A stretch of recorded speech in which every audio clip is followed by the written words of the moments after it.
आइए बढ़ते आगे एक एक्सक्लूसिव खबर की तरफ। हमारे सहयोगी ब्रजेश कुमार हमारे साथ कार्यक्रम में शामिल हो रहे हैं। वो बता रहे हैं उन्हें मिली है एक्सक्लूसिव जानकारी, जिसके मुताबिक मार्केट रेगुलेटर सेबी ने बैंक ऑफ अमेरिका के 2 भारतीय कारोबार के बैंकर्स के खिलाफ फ्रंट रनिंग के मामले की जांच शुरू की है। क्या है पूरा मामला, आइए जानते हैं ब्रजेश से। ब्रजेश बताइए।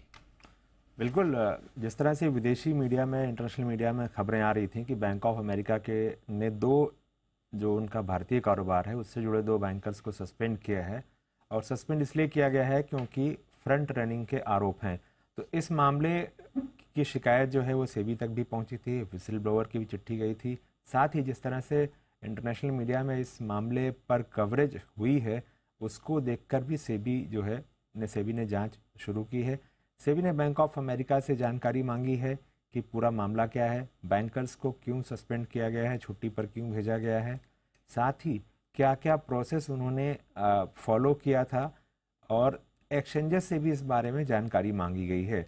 आरोप ये लगाए गए थे कि जब आदित्य बिरला सन लाइफ म्यूचुअल फंड का ओएफएस इस साल मार्च में आया था, तो जो बैंक ऑफ अमेरिका के 2 बैंकर्स थे, इन्होंने कुछ इन्वेस्टर्स के साथ इसकी पूरी जानकारी पब्लिक अनाउंसमेंट के पहले ही व्हाट्सएप के ज़रिए उनको दे दी थी। साथ ही जो भी मीटिंग होती थी, जो भी मीटिंग जिनसे भी की इन्वेस्टर से, उनको ऑफिशियल रिकॉर्ड में नहीं दर्ज किया, जबकि नियम के तहत ऑफिशियल रिकॉर्ड में ये सब दर्ज करना ज़रूरी होता है। और ज़रूरी इसलिए होता है ताकि इन्वेस्टर कहीं इस जानकारी का नाजायज़ फ़ायदा ना उठा ले, फ्रंट रनिंग या इनसाइडर ट्रेडिंग ना कर ले। लेकिन ये प्रोसेस फॉलो नहीं किया गया था। ये आरोप विसिल ब्लोअर ने इस साल जून में लगाया था, और इसी आरोपों को देखते हुए सेबी ने इस मामले में जांच शुरू की है।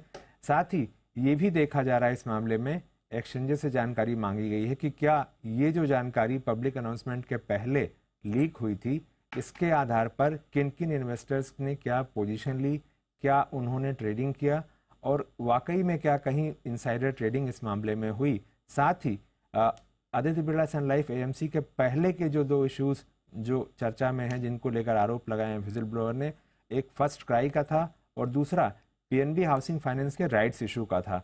तो यहाँ भी क्या इस तरह की कोई गलत बात तो नहीं हुई, जिस तरह के आरोप विसिल ब्लोअर ने लगाए हैं, तो इसकी भी जांच की जा रही है। साथ ही पूरा प्रोसेस क्या होता है, क्या फॉलो किया गया या नहीं किया गया, इसकी भी जांच जो है वो सेबी कर रही है।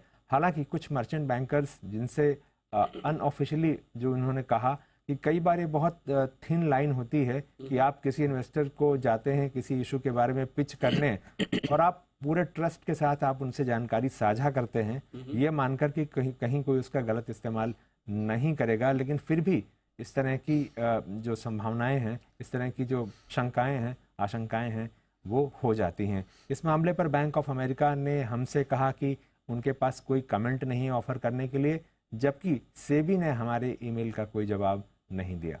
बिल्कुल ठीक बात है। तो ये है बड़ा डेवलपमेंट जो आपके सामने आता है। धन्यवाद ब्रजेश पूरी जानकारी देने के लिए। आइए